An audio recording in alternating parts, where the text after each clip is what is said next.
আজকে আমরা এই পার্কের ভিতরে ঠিক ততক্ষণ থাকবো যতক্ষণ না আমাদেরকে পার্ক থেকে বের করে দেওয়া হচ্ছে।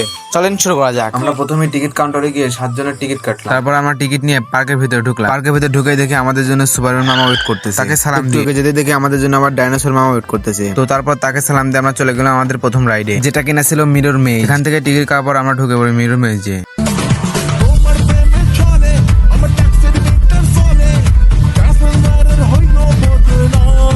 আমরা এখন এসে সিপাই হাইজে একটা গার্লফ্রেন্ড নিয়ে বলি সিপাই গার্লফ্রেন্ড আটকে শালা গুছা আমার তো কোথা বিয়াসিত নিয়ে গেছে তোমার এখন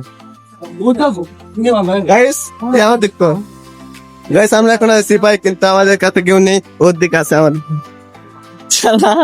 তো বিষয় হচ্ছে পিছনে সুইমিং পুলে যে গান বাজাচ্ছে তো ওই গান দিয়ে আমার আর তানভীরের হ্যান্ড সুইমিং পুলে যাতন গেছে সে বল কষ্ট যাবে বাট সমস্যা হচ্ছে আমরা গামছা আনিনি, নিচে খালি একটা হাফ প্যান্ট, তাছাড়া কোনো ড্রেসও নেই যে আমরা নামবো।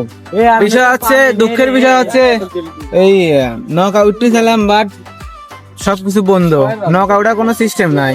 সবচেয়ে বড় দুঃখের বিষয় হচ্ছে পার্কে 1 ঘন্টা নাই ঢুকতে বৃষ্টি শুরু হয়। তো আমরা এখনো বৃষ্টিতে ওয়েট করতেছি। বৃষ্টি থামলে আমরা 2-3টা রাইডে উঠে আমরা পার্ক থেকে বের হয়ে যাব।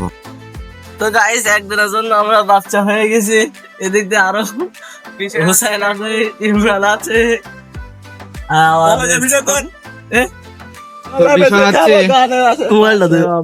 মোবাইলটা দে বিষয় হচ্ছে এই কিছুদিন কয় পার্কের মধ্যে আইছি। বাপ সাল বলে রে এই পার্কে কয়টা ঢুকেছি আমরা? 12টায় এখন বাজে কত?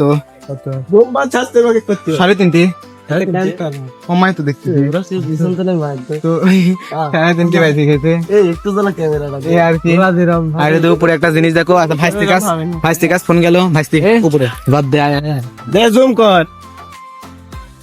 বৃষ্টির জন্য আমরা এই উপরে ওঠার পরে আর কোনো যাত্রী ঘুরিনি, আমরা ডাইরেক্ট বাসায় চলে আসি। পার্ক থেকে বের হওয়ার পর আমাদের সবারই খিদা লেগে গেছিল, তো আমরা সবাই খাইতে বসলাম। বিষয় হচ্ছে আমাদের খাওয়া দাওয়া শেষ। এই যে বড় ছেলে তানভীর এখনো খাচ্ছে, মানে ওর খাওয়াই শেষ হয় না। আজকের জন্য এতটুকুই। সবাই ভালো থাকবেন, সুস্থ থাকবেন। আল্লাহ হাফেজ। দেখা হচ্ছে নতুন কোনো ব্লগে।